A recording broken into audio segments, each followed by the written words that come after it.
everybody. Welcome to the Club 500 meetup. I'm your host, Peter Skobik, and couldn't be more excited to be here with you guys today because we have another awesome guest with us tonight.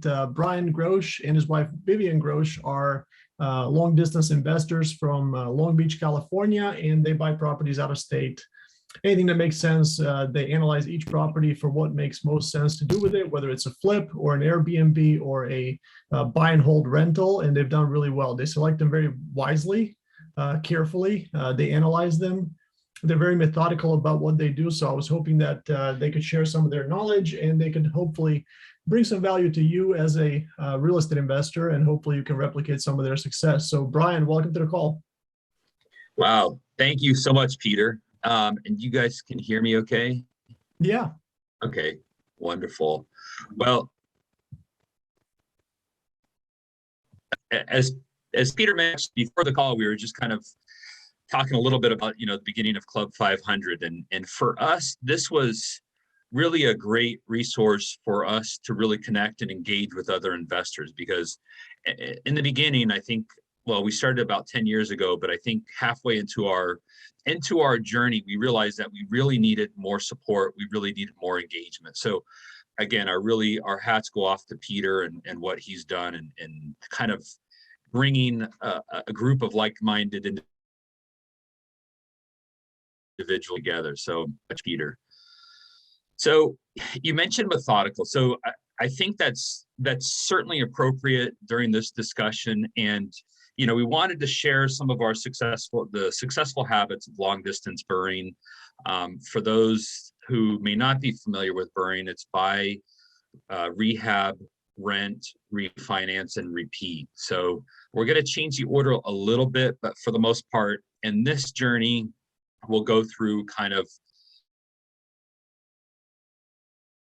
the method of what, just like in any property or any investment, you're really going to get broadsided by an unexpected kind of storm. So be on the lookout for that as we embark on this. But again, thank you, Peter, for all of this, for the intro, and certainly guests. So being methodical does imply that you need to measure. And I think the value of measuring anything, whether it's you measure your performance, you measure your, you measure twice, cut once, and all those bring value because they really create a baseline. They create a standard for what you're going to do. They also provide feedback based on what you're going to produce, how you're going to build, what your timeline is, what your projected timeline is versus what your actuals. Measurements really help to determine all that. Also, your cost overruns, your overages, your shortages, those all have to be measured throughout the process.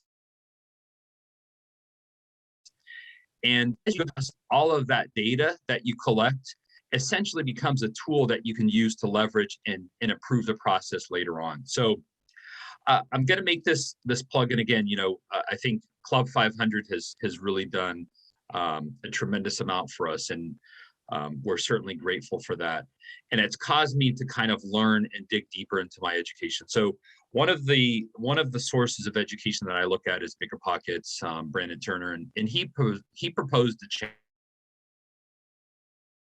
challenge. He said, take something, just take one single thing and figure out what it takes to do.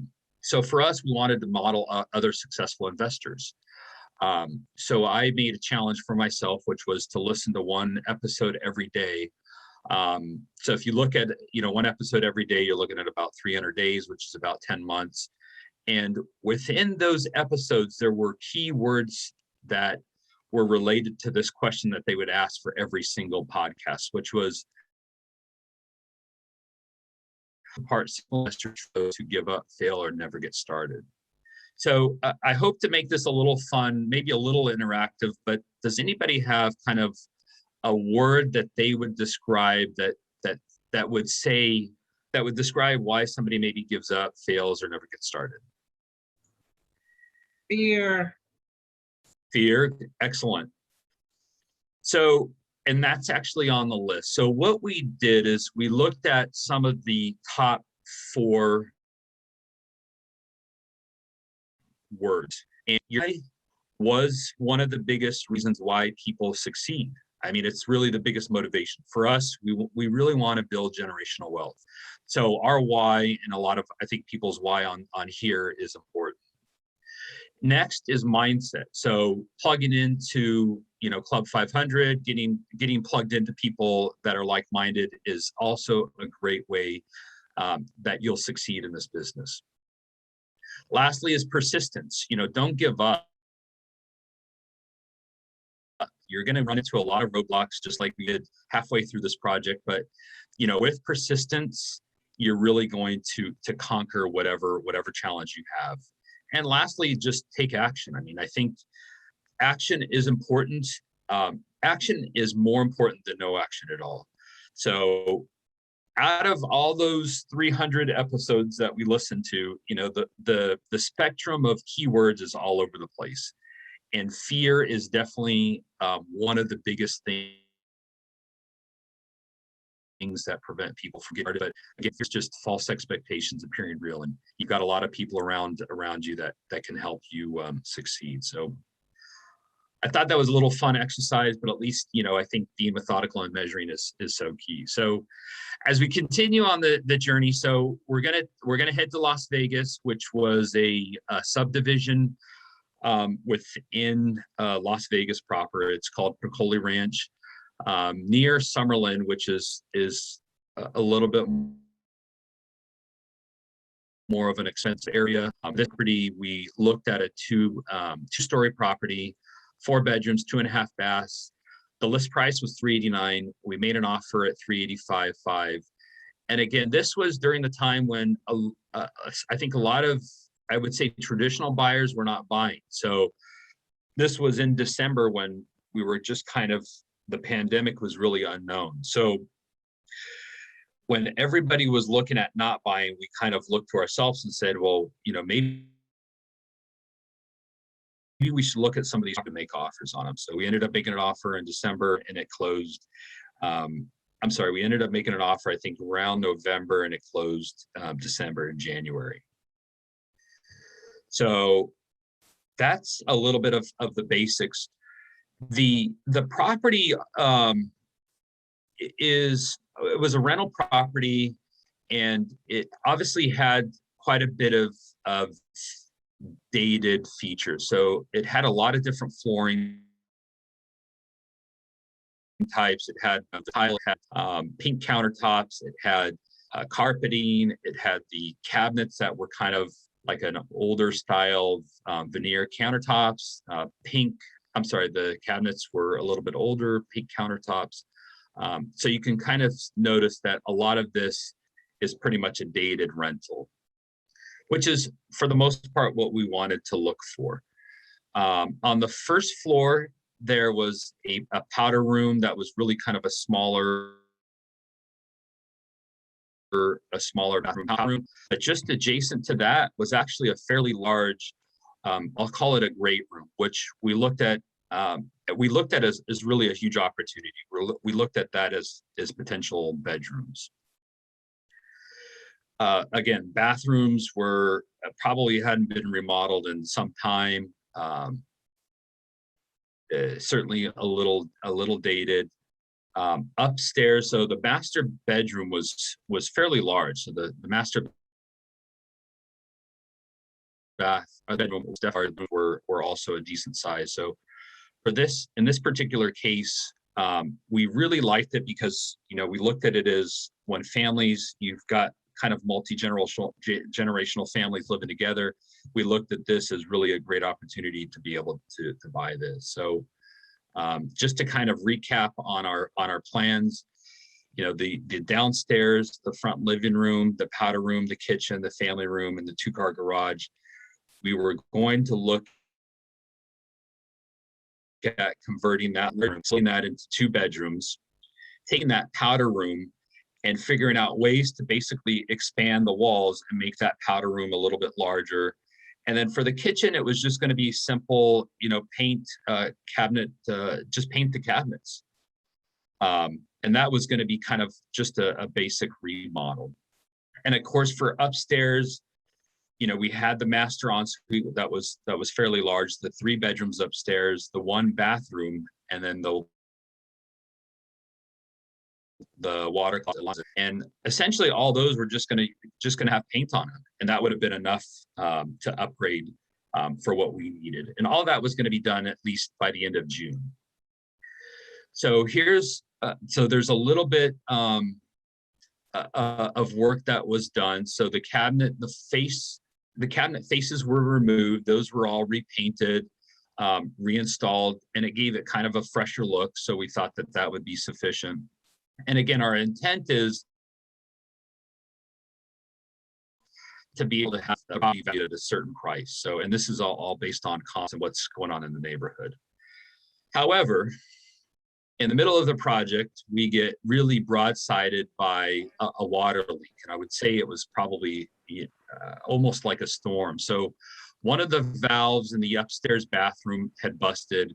Water had leaked in between the walls, down the walls, and this bathroom was positioned just above the kitchen. So all of the water had leaked into the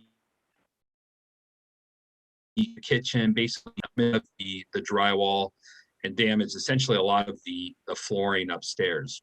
So what we thought we were on track, we came back, we had to go visit the property, and we noticed that everything was pretty much removed. Counters, the cabinets were removed, flooring was removed, drywall was removed.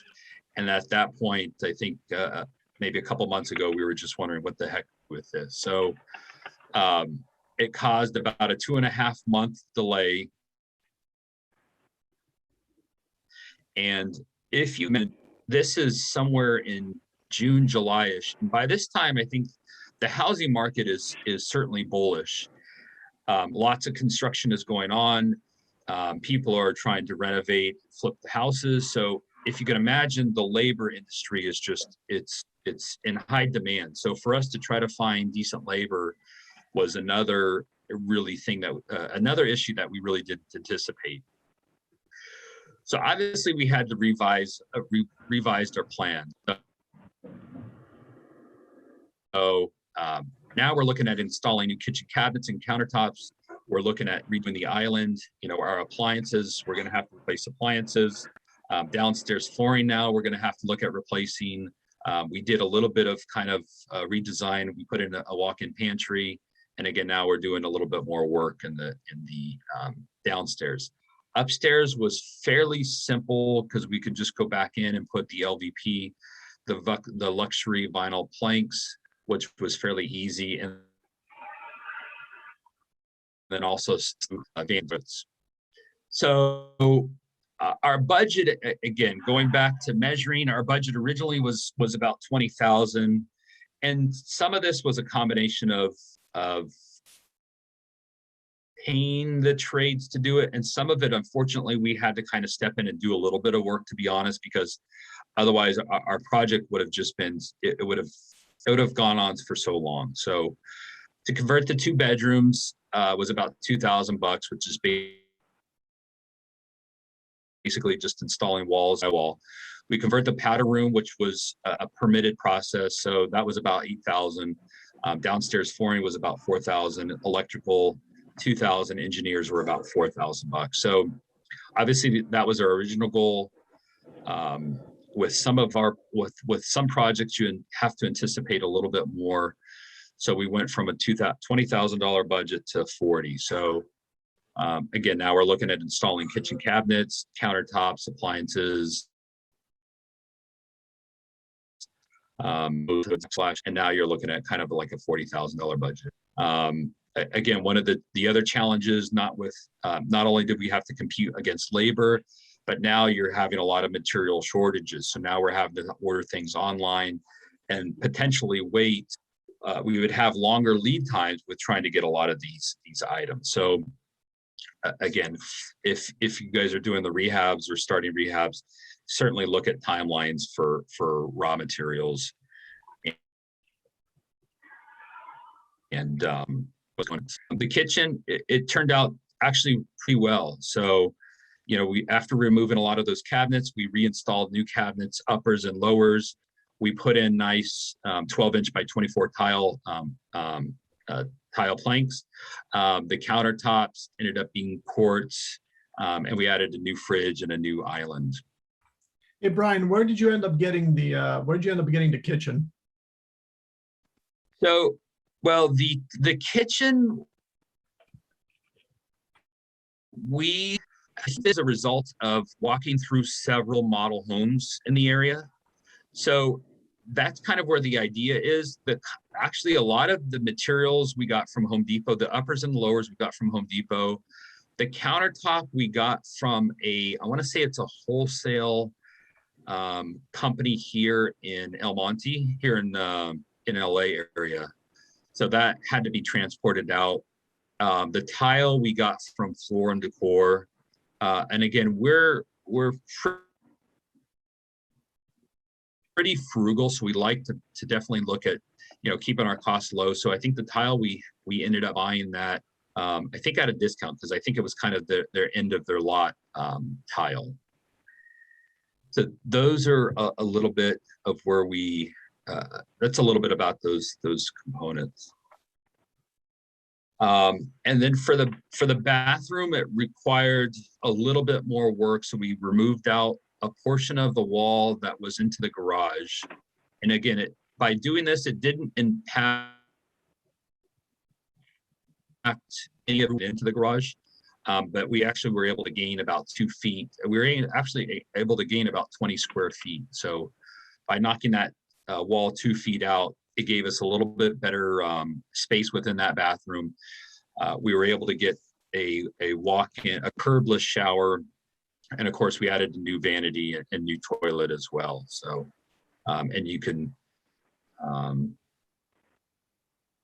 certainly see some of those items.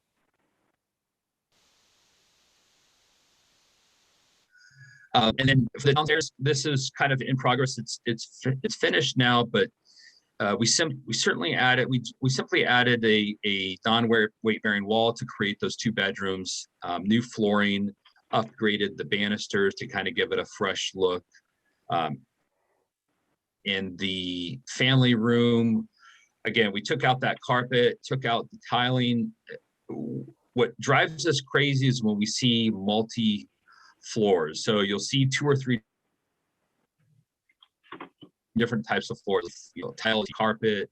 So sometimes these properties go crazy with flooring, but that kind of gave it a nice fresh look. In the master bedroom, again, it's kind of the idea kind of originated from some of the new homes, the new builds, the model homes. So new flooring, new LVP flooring, and kind of repainted that room also. Stairs, guest bathroom, new vanity, new flooring. So a lot of kind of simple upgrades, not too much.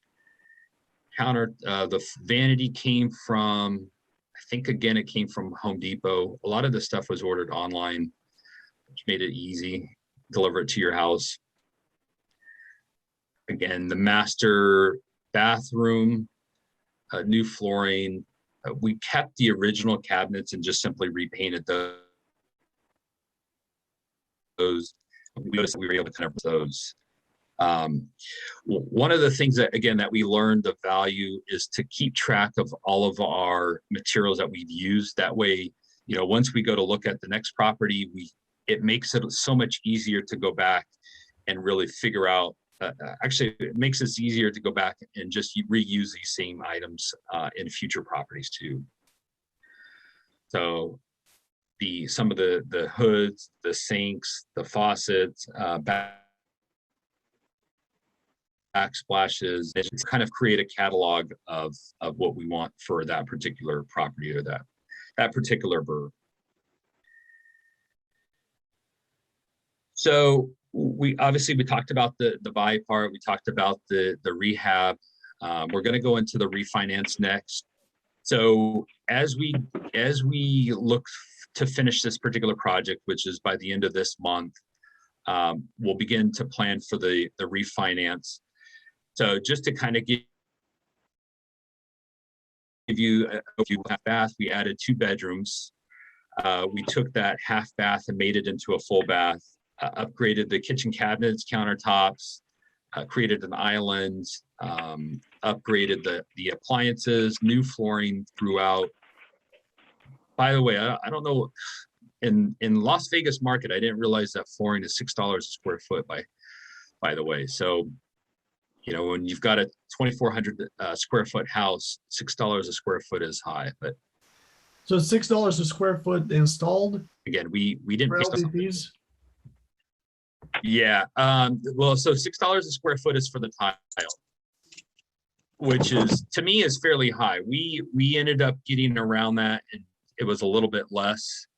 But again, market price for flooring, I was shocked at what market price for flooring is going for now. Yeah, the LVP in Georgia, at least in Georgia, for the rehabs that I did, it was about $4.50, sometimes $5 a square foot is what they're charging in Georgia. So I'm not surprised Vegas would be higher. It's definitely it's certainly going up. And again, I hope that's just because of the demand on the rehabs and all of the new construction that's going on. So how's hopefully it those been in costs. California? Because did you do any flooring in Big Bear? I didn't do flooring in Big Bear. We did flooring in Palm Springs. So Okay. we used a lot of what we did in Palm Springs as kind of a baseline to figure out what the costing was. I want to say that the flooring in Palm Springs was about $3 to $4 a square foot. That was only for labor, and we were able to buy the tile for about so Palm Springs was certainly high, but I figured that Las Vegas would be a little bit cheaper, but I stand corrected. So with those, Hey, Brian, with could you, those, since you're a host now, could you please mute everyone except for you so there's no background noise?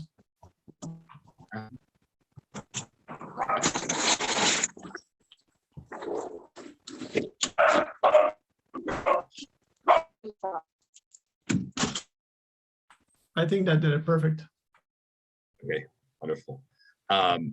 So what, and this is supported, so the next point is this is supported by comps, but with a 6-bedroom, 3-bath within Piccoli Ranch, and actually we just looked it up this morning, but there's comps out there that support a 575 valuation. So, and actually if in that area, they even go a little higher as well. So 575 is certainly a conservative, and it's on the lower end as well.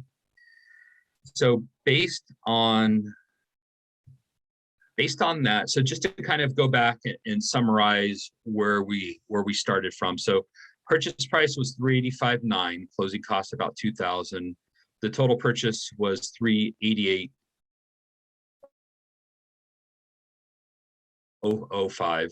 Was about $77,000, which gave us a mortgage balance of $308,000. So if we target a refinance after repair value of $575,000, you know, we're looking with a 75% LTV. We're looking at a loan balance of $430,000 minus closing costs $7,500, which yields us a cash out of about $115,000. So in terms of cash flow, with 20% down, you know, if you take your $77,000, add that to the purchase and refinance cost, plus the cost of the renovation, it gives you about $127,000 all-in cost. However, because of that water damage, we were able to submit that to the insurance, and we were able to receive $27,000 for repairs. So it gives us a total cash outflow of about $100,000. That's the cash out refi. Your net cash is about $15,000. So the message I think to take away with this particular slide is this money has been kind of recirculated from property to property. So it's about, I think, how quickly you can turn your money and how you can make it flow through the next property. So in terms of kind of the rental data, based on that new mortgage, it was 408. Our new mortgage payment would be about $2,300. HOA is $88. So, and we think that we can rent. So our new rental would be about $2,500 at our cost. In this particular property, we're looking at kind of a individual room for rent, which would give you about $500 per room. So 5 times 6 is obviously roughly 3,000 or 2,800, conservatively speaking. So that's kind of what we're looking at. So so now that we've got, by the end of next month, that cash out, our next property would be similar, which would be a 4-bedroom, 2 bath, 2,000 square feet or more on a large lot somewhere in West Las Vegas. We do want to kind of keep it nearby here. It would be a fixer where we'd look to put down 20%. And again, and to really add value to that property, we would find ways to increase square footage, increase the bedrooms and bathrooms, again, upgrade the flooring, the fixtures, add new appliances.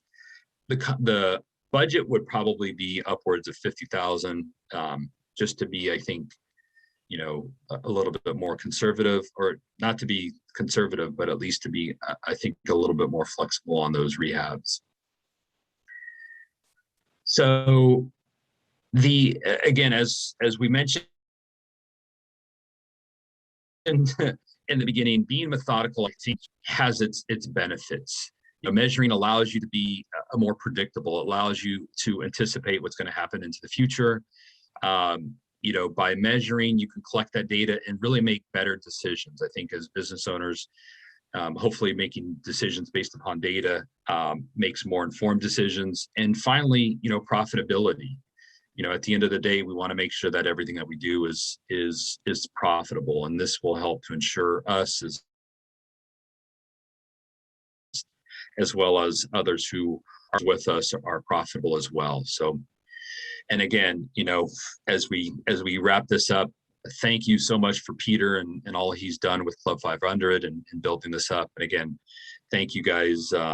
Thank you, guest, as well for your participation. Thank you, Brian. That was really cool. It was really nice seeing that, because the amount of money that you guys are able to make on that flip is really outstanding. And I guess the question I had for you is, the property's in Vegas, and you guys are in Long Beach, and that is a long distance flip, and it's not like one of the properties that I rehabbed in Georgia that's it's like a $60,000, $70,000, $80,000 house, and you put in 10,000 or something. It's not a big deal. But these are pretty big numbers between the purchase price and the rehab cost. And how did that look long distance? Did you drive there at any point? Did you go there every weekend? Were you trying to manage it remotely? How did you guys do that? So in the beginning, we made plans to go out to understand the project and see what's going on would be reasonable. With the advent of videos and Facebook media, we were able to really communicate quite a bit virtually to Vegas. So to fully disclose, this property is actually being rented by my brother-in-law. So we actually had somebody there, which I think is a key component of long distance BRRRRing. We had somebody there that we trust. So he was there at the property. He was coordinating a lot of the trades. He obviously allowed them in, check their work, verify a lot of the work that was being done for us. There were certain things that we just had to go out there to inspect. So we would go out there once a month. But I think, going back and looking at this project, making sure that you have somebody on the ground that you can trust, having a team of contractors or tradespeople that or at least are referred to, is also key. And I think those were the major factors in making this project a lot easier. That's really Hopefully, amazing. Yeah, I just can't get over the fact that, you know, 6 figures. How long did it take from beginning to end? Again, you guys bought it in what, December of last year? we bought it in December. We got the permits, I think, approved in March, April. So it took us a little bit of time to get the permits going. But I think if you look at it, it's probably about 6 months. But again, we had delays. I think if you look at the delays with the water damage, the issues that we had just trying to find people to come to work. So that was also a challenge. I think, Yeah. you know, in some cases, people weren't able to come to work because they either were in contact with somebody that had COVID. So we wanted to make sure that, you know, everybody's protected as well. So I think with all those delays, it was not bad. So we certainly, you know, we've got kind of a good foundation, like we mentioned in the beginning, and I think it's an opportunity to be able to do the next one quicker. Good deal. Wow. Did you guys end up using a hard money lender to finance the rehab, or how did you guys do that? So the rehab we funded ourselves. Okay. If I understand your question correctly, yeah. So all of that we put in our own cash. Again, the next properties that we'll look at certainly being a lot more aggressive in terms of, you know, using lender money or rehab money. Because you'll probably get to a point where you're running a couple of these flips side by side. As you get more confident with it, you'll end up running a couple of them side by side, and at that point, you might have to leverage. I think so, yeah, because we've got actually another project that's going on in Vegas also, which is a new build. So we are at a point where we're starting to run multiple projects at a time in parallel. So yeah, at that point, you know, resources will have to kind of look at scaling up and increasing that cash. That's amazing. Good deal. Anybody have any questions for Brian to this point? You have done a really good job covering that flip, though. Thank you. I know there's a few, I don't know if he's on here. There's somebody in Vegas too. Oh, really? I think that's buying. I'm not sure if they're on or not. Yeah, and I think I've got over here, let's see here, allow participants. So yeah, if you do have a question for Brian or anybody, you guys can unmute yourself. Yeah, go ahead, Nick. Well, I joined the call a little late, so I didn't see the beginning part, but so I just wanted to see, so is this your first flip or you've done already a few? This I would say is our first, it's kind of a long-term flip, but yeah, it's pretty much our first, because our other ones were really longer, we're buying holds. So the other one was a vacation rental. So this was really our first kind of venture into seeing what we could do into buying a property, rehabbing it, and refinancing it. We're going to hold on to it, Nick, for a little bit, but at least it tests the waters on what our capacity is to flip a property. Gotcha. And I think that was our other kind of test that we wanted to perform. So I think once we've succeeded at that, we're ready for the next level. Makes sense. But did you say that you're going to hold on to it for a while because of family members are going to be renting it, or did I misunderstand that? Yeah, so the family member is going to rent it. They're actually going to do a few things that are going to increase the cash flow too, which could be another topic, I think, for Club 500. But they're looking at converting that property into a higher cash flowing property. Okay. In terms of like an Airbnb or like it's going to be, they're looking at actually converting it into a home care. Oh. So in Hawaii,